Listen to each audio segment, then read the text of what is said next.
Let's talk about variables. Now, variable is just that. It's something that changes.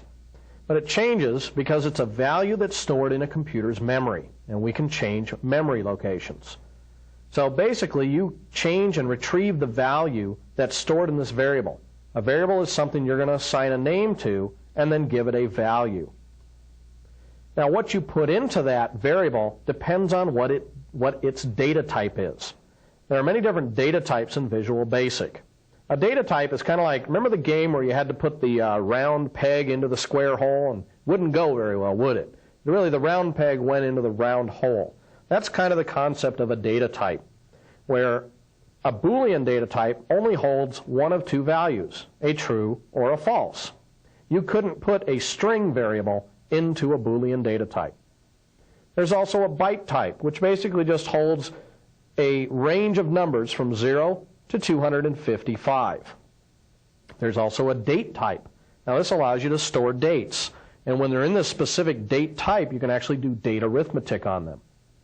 There's also integer values, which is just whole numbers in the range of approximately minus 32,768 to 32,767. So you use this whenever you have range of values that falls within that range. The next type is what's called a long. And a long is approximately minus 2 billion to positive 2 billion. Again, whole numbers only, so you can't have any decimal portions in either integer or long. You just need to decide whether you need a range that's smaller or larger, and then you know whether to declare a variable as an integer or a long. Now, if you need to be able to use something with a decimal point, you'll need to use a single data type. And a single data type basically is stored within 4 bytes. And so it's quite a large number from negative to positive, and you can have a large amount of decimal places. A double is double that amount, 8 bytes storage. And we're talking trillions value that you can store in this, as well as a large amount of places after the decimal point. Currency is for when you want to track money. This actually does go down to the thousandth of decimal, so you can actually have 4 places after the decimal. And it goes to an incredibly large number, again, trillions. So we all want to have that for our accounts receivable, right? Also, we have a string data type, and the string data type is stored as character data. And you can have a lot of character data. You can actually have up to 64K in one string variable, which is quite a bit of memory. We also have a special type called a variant. And we got a whole section just on the variant itself. But a variant is something that changes all the time. You can actually have a string in there one time, an integer the next, a double the next minute. So any time this thing can change. It'll also allow you to declare some special types, some special values, such as null, empty, and objects. And again, we'll talk more about variant a little bit later on. Now, what you have to do first is you have to declare your intention to use a variable name to Visual Basic. This tells Visual Basic what the variable name is and what the data type's going to be, so it can go out and set up the appropriate memory out there. So for example, in our form load procedure, you may dim a couple variables. Dim int temp as an integer, dim str name as a string. Now we're going to see some things here where basically what I'm going to be doing is using some Hungarian notation that has to do with how I prefix the variable name. Now you need to be a little bit careful when you're declaring variables here. One-line declarations can be a problem. You'll notice this line of code here, dim int temp, comma, int count as integer. If this was all on one line in your code window, it would work. You'd think, okay, I'm getting a variable called int temp that's defined as an integer and an int count that's an integer. Well, actually, that's not true. The problem is if you don't have to declare a data type. You can leave off the as portion. When you do, that's really dimming this as a variant.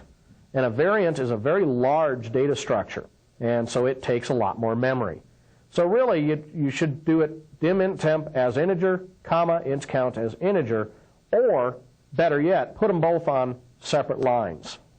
For example, here's an example of dimming all the different data types.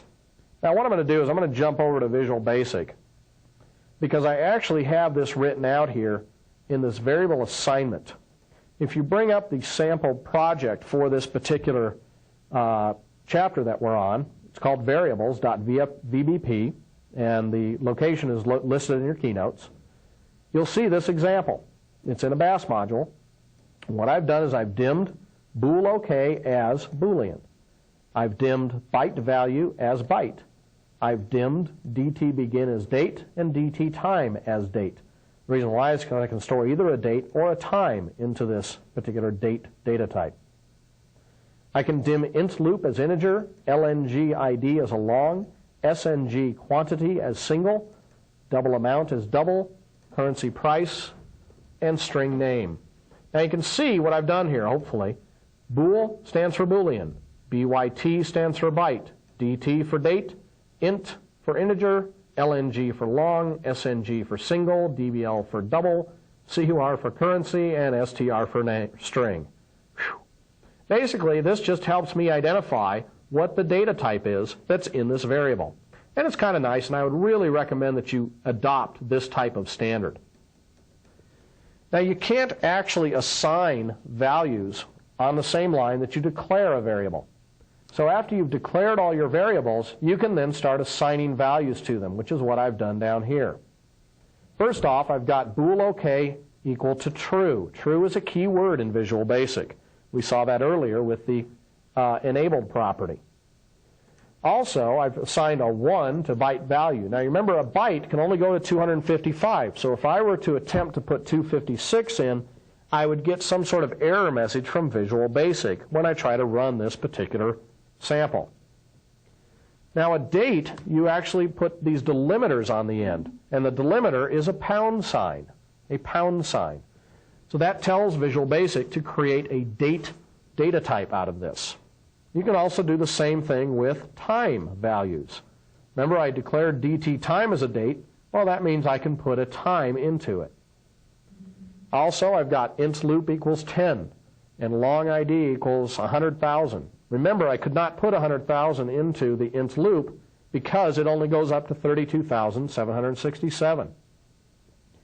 You can see on the singles and the doubles, I can use decimal places as well as the currency. And I can assign a string using these double quotes to delimit the character data that goes into a string variable. So there's a lot of things you do with declaring and assigning variables. So a variable is something that you declare and then you can assign a value to. The value that you assign has to match the data type that you declared the variable as.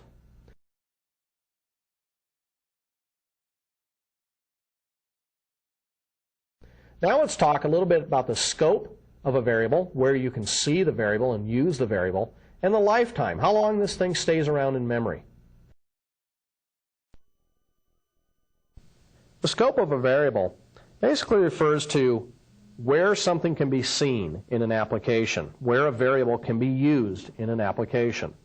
There are 3 levels of scope. There's global scope, which means that the variable can be seen anywhere in the application. If it can be seen, it can be changed. So you can read and write to these variables anywhere throughout the application.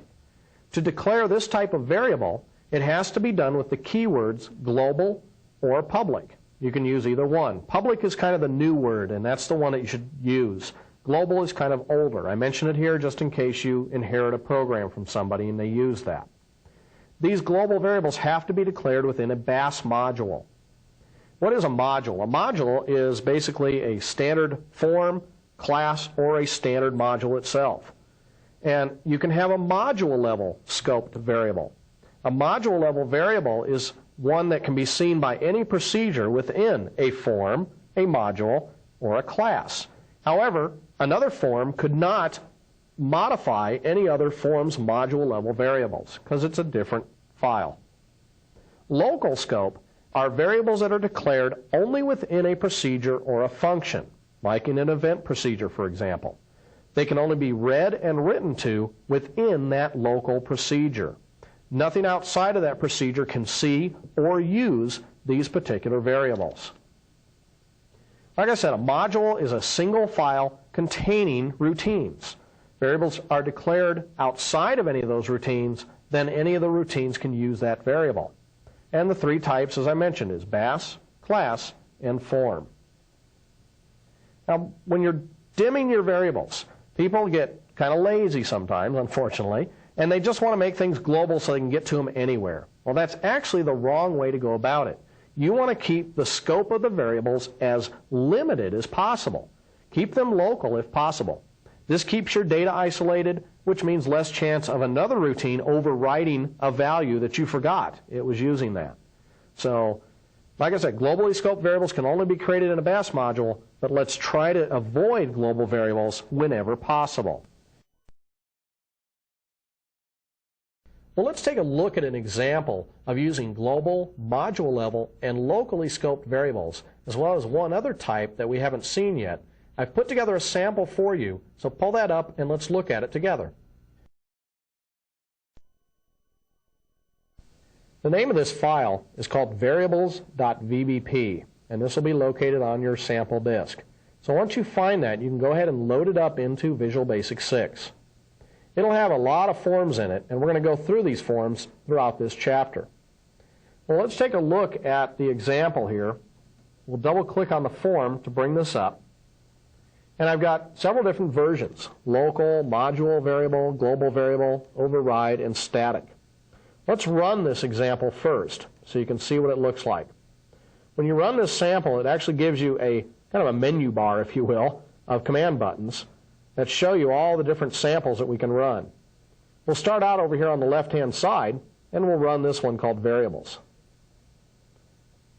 Now, what I've got here, I'm going to click on the local, and I'm going to click on it several times, and you see it just has a 1 in it. If I click on the module level variable, it first brings up the name Bill Gates. When I click on it again, it brings up Tom Buttons. And that's all. If you keep clicking, it's just going to keep doing Tom Buttons.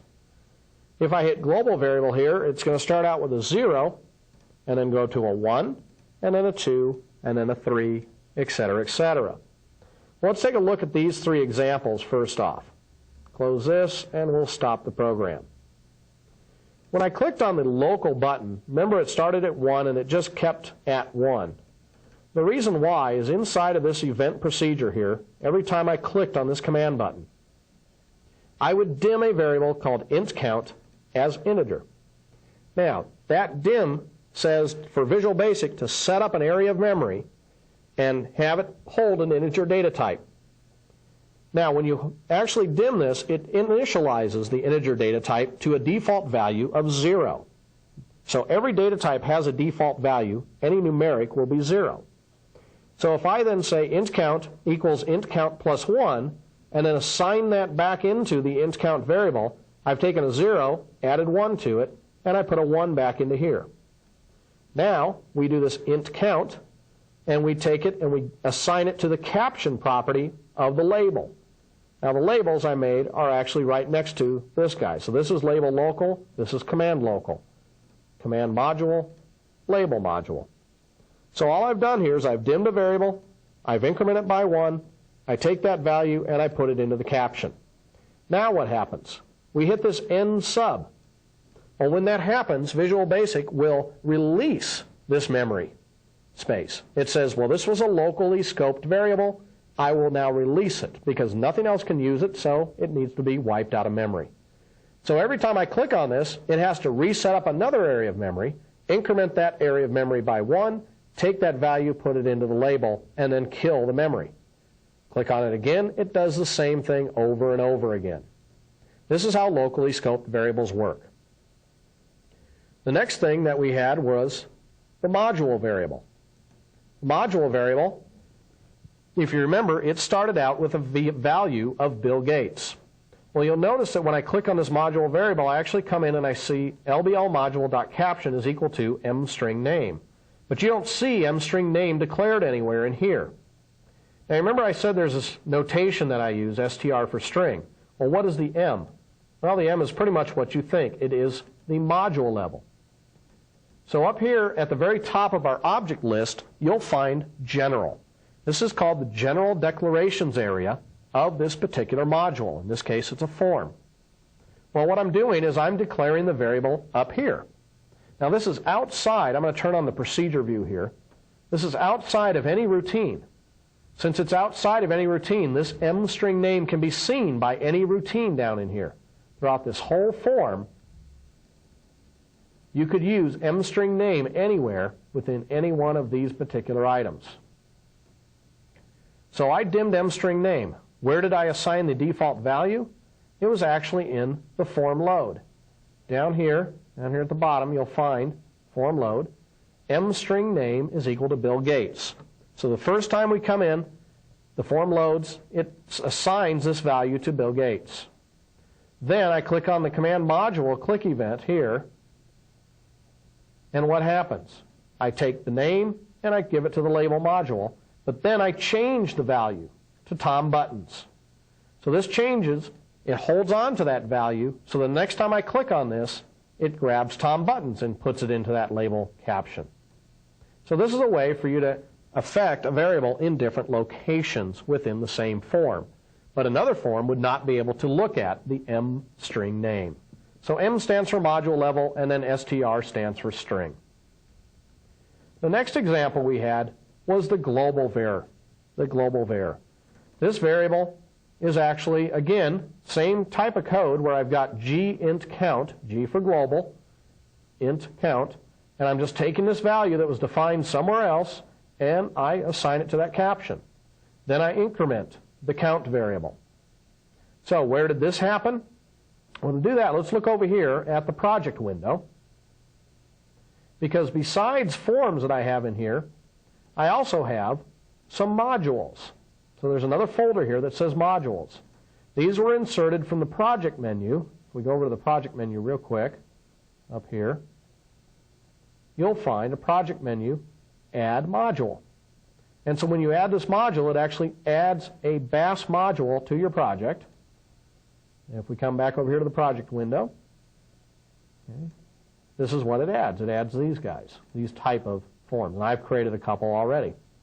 If we look in the mod vars, we double click and it brings up its code window. What we're going to do is we're going to go up here to the top. Let's go up here. Full module view. You're going to see a lot of things in here, but the one we're interested in is right here. This creates a global variable. They call them public variables now, but global variable is kind of the standard term that's been around forever. So we declare public g_int count as integer. That keyword, public, means that if I'm in a BAS module, this will be available throughout the whole application. So not only can this one form use it here that we're using, okay, the form examples, okay, not only can this form use it, but this form could use that g_int count, this form could use that g_int count, this form could use it, anyone. So in this case, on the form examples, when I go into this global var, it grabs the value g_int count, and then it increments it by 1 every time. So every time I click here, it just keeps incrementing and incrementing. That's why when we ran this sample app, it just keeps going and going and going, kind of like the Energizer Bunny. So declaring variables is going to depend on the type of variable you want and the scope that you want. Now there's a couple other little rules in here. For example, what would happen if you had a global variable named the same thing as a local variable? Okay, well that's a problem. Now if you're following the naming standards like I showed you, you're always going to have a G in front of your global variables, so you'll never have a local variable named the same. But let's say you have an old program that somebody wrote that didn't know about this. It could happen. Let's take a look at that. And we're also going to take a look at another keyword called static. Let's go ahead and take a look at these last two examples on this form, override and static. When I click on override, you're going to see it just keeps saying 1 over and over again. When I click on static, it says 1, 2, 3, 4, 5. Okay, so that's how it runs. Let's now take a look at the code underneath the hood. Here is the command button click event for the one that says override. What I'm doing in here is I'm dimming g_int count as integer. Now if you remember, I have a public or a global variable that has that same name. Now normally I would not do things this way, but I'm doing this to prove a point. That if I dim a local variable that is the same name as a global variable, within this routine, I can never get at the global variable. This one will override it. I'll only be able to use this value here to assign to that caption.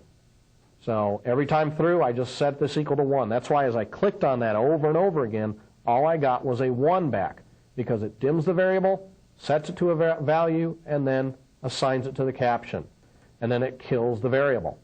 So this totally masks the global variable. We'll never be able to see it within here. Now, if you're following naming standards, that should never happen because you never do things this way. The next thing then was the static button. Now you notice that it just kept incrementing this value over here. Okay, with just 1, 2, 3, 4, et cetera, et cetera. It kind of looked like the global variable, didn't it? But this static variable is a little different here.